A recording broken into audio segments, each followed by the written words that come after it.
Sveiki visi. Norėjau kažką padaryti įdomesnį gimtadienio progą, tai padariau šito vaizdo įrašą vien dėl to, kad parodyti šiek tiek daugiau apie save, ką šiais metais nuveikėm, kas išėjo, kas nelabai. Ir šiaip įvairių nesąmonių sumečiau, ką galvoju būtų įdomu pažiūrėti. Ką, gerą žiemą. Žiauriai patiko man žiemos sezonas ir kaip pasižiūriu dabar, prabėgu vieną iš geriausių 800, kokius esu prabėgęs ir vis dėlto nervinaus kaip nežinau kas prieš šitą startą, bet tikėjau, kad kažkas įmanoma. Rezultatas matas. Iššokau į pirmą zoną, pasiekėm nemažai ir su šypsena grįžau namo. Didžiąją dalim kūriau dalykus savo ir jie niekur dažniausiai nebuvo išleisti, bet kaip dabar pagalvoju, tikrai reikėjo daugiau dalykų išleisti, daugiau ką parodyti ir kažką iš to gudresnį sukurti, nei kad laikyti diskę, bet matysim, kas iš to išeis.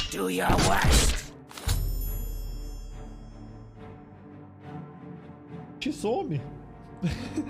What do we do now?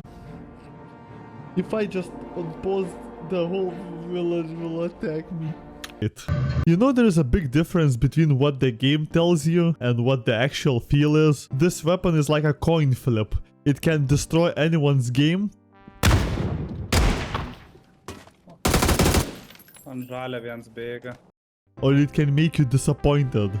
Just like H1Z1. I'm still happy that it happened. Just let it go, man. It is in the past. О. О. Шокся. Ой, шок. Їзда вершуй. Їзда ж без крен. О. Labai gerai. Matė? Mačiau. Šiais metais taipogi užsiėmiau įvairiais side questais, išbandėm naujų dalykų, pamatėm daug dalykų, ko nemoku ir supratau, kad netgi pirmą kartą šokant galima taip susimaut, kad ateityje bus neįmanoma to vaizdo įrašų žiūrėti.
Įdomi padėtis buvo, aišku, šokti, žinot, nieko nesitikėjo, kaip aš sakau, buvo toks nuotykis tiesiog ir galvoju, kas išeis. Dažniausiai laikiau tai saudės, galvoju, o gal tai bus baisiai, kai net bus sunku parodyti kažką.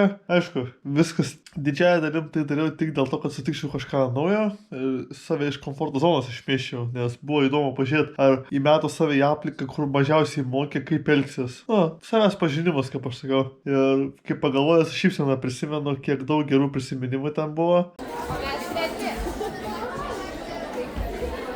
Aš gal jūs čia darot? Ir daug koordinacijos reikėjo ir buvo daug keiščiau viskas, negu aš įsivaizdavau, nes iš esmės atrodo, kad ten belenkaip greitai viską turi šokti, o iš tikrųjų ten yra žiauriai lėtai ir ten...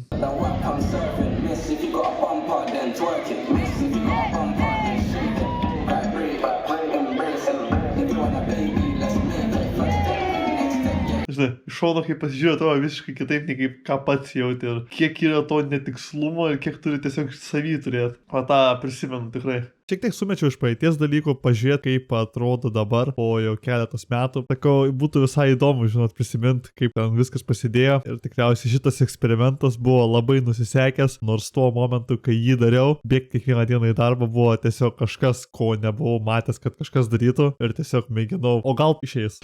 All in all, I feel really tired, because today I woke up like devastated because I don't know, like I slept really bad, but we still have to do it.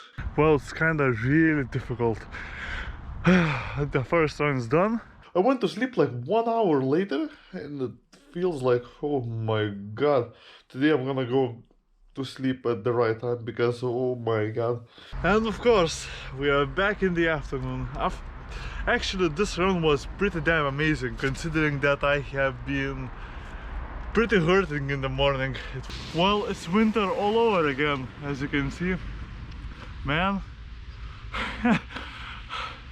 it's day 3 morning and it's damn hard. I don't know, like, I think it will be much harder than I actually thought because exhaustion settles in, like, really.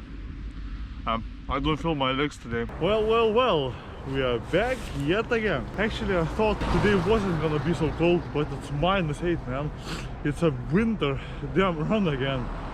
And I look like a Eskimo. This is my morning routine and it damn sucks. Sometimes. Kaip galima matyti, su kuprinė visada bėgdavau, tai jau keli kilogramai iškart prisideda, tai jau sunkiau. Ir dažniausiai stengdavausi nefilmuoti tų dalykų, nes tiesiog labai sudėtinga būdavo išsitraukti kamerą, ten pradėti filmuoti. Aišku, pats dar tais laikais nemokėdavau prieš kamerą nei pats šnekėti, nei prieš ją būti, nei norėdavau kažkur šitai paviešinti, bet ai sakau, žinot, dabar pažiūrint visai įdomu yra pažiūrėti, kaip tais laikais viskas atrodė ir ką ten mačiau. Na ir aišku, pabaigai mano Stravos žemėlapis, kai tais laikais lakstydavau, tai matos, kurią vietą dažniausiai aplankydavau. Niekur kitur, tik į darbą ir į stadioną. Iš esmės šitie metai buvo žiauriai įdomus. Kaip aš sakau, prieš svarbiausius startus sugebu susirgti ir tada net nepasirodo, ruošiuosi belenkiek, o rezultatas kartais tiesiog šikna gaunas. Na, iš visų metų, ką prisimenu labiausiai, tai iš tikrųjų šiais metais patobulėjau labai daug, visom prasmėm, bet tas vis, aišku, buvo sunku, visokių dienų buvo ir galvojau, gal iš viso norėčiau baigti šitą tragediją, nes kiek laiko gali pralošti, kaip aš sakiau, vis tiek ateina kažkur taškas, kaip pagalvoju, kodėl aš iš vis tą darau, net nežinau, kaip apibūdinti šitą dalyką, nes iš esmės dariau viską, kad laimėčiau, bet niekada nelaimiu. Ir tada toks keistas jausmas būna, kodėl aš tai iš vis darau, žinai. Praeitais metais tikriausiai arčiausiai buvau to taško, kai norėjau viską tiesiog Praeitais metais buvau prie to taško, kai norėjau viską sviesti šiukšlių dėžę tiesiog ir eit lauk, nes susidėjo viskas realiai, dėl ko aš nemėgstu to sporto realiai, ir traumas, ir baisiai sunku, ir psichologiškai, nežmoniškai sunku pasidarė. Ir tiesiog vienas savybė erdė ir tiek. O iš šono atrodo, kad tiesiog nepasistengia, arba varžybose to tiesiog nesiseka, arba ten. Šiais metais tikrai paleisiu savo asmeninį YouTube kanalą, ten pašnekėsiu apie įvairias temas, bet tikriausiai anglų kalba, nes norėčiau, kad visi suprastų, kas mane pažįsta. Ir matysim, kas išėjęs. Kas žino, ką įdomaus padarysim. Nu, dėkoju visiems, kas žiūrėjot. Tikiuosi, jums patiko mano sumestas vidosas tiesiog dėl jūsų. Jau šiek tiek apie save pasidalinti ir gal kažkam bus įdomu, sakau. Dariau su intencija, kad tiesiog apie save daugiau papasakot, parodyti, ką galvoju, kas mano galvoj dedas, ko aišku, ką dažniausiai nutyliu ir net neparodau. Matysim. Man labai patiko daryti, tikiuosi, jums taip pat patiko žiūrėti ir aišku, labai dėkui už palaikymą.